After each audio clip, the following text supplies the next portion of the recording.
Kaymakamî û şaredariya Stewrê, Müdiriya Turizmê û Çandê û şîrketên turizmê haştin hevdû ji bo danasîna Mêrdînê bikin gelekî çalakî û projeyan li derxistin.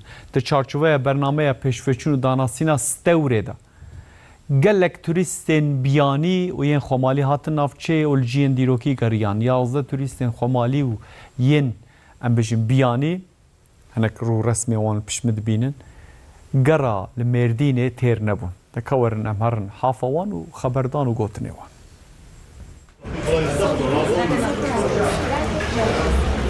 Li Mêrdînê gelek cihûwarên dîrokî hene û bisaya van cihan turîzma bajêr bi pêş dikeve. Gundê Kilîta Stewrê jî yek ji wan cihan e. Ji bo danastina van cihên qedîm û dîrokî, Kaymakamî û şaredariya Stewrê, Müdiriya Turizm û Çandinî û şîrketên turizmê bernameyekdan dest pê kirin. Bi fikrê min Savur gelek ciwane zanin çawa maqsedê me dewrîbeyê Mêrdîn, mantiqê nêzîkî Mêrdîn eger gelek cihê nahêtin naskirin em wan jî nas bikin, wexta xelk dihêne Mêrdîn zêdetir bimînewe. Di çarçoveya programê de 11 turîstên biyanî û xwemalî hatin navçeyê. Daha önce Mardin'e gelen Gelekên me cara wil tên Stewrê. Herkesî Stewr gelek aciband.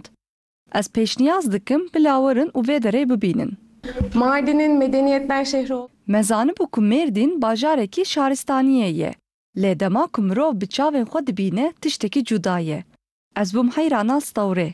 Turistan seranserê bernameyê wêne girtin û video par vekirin.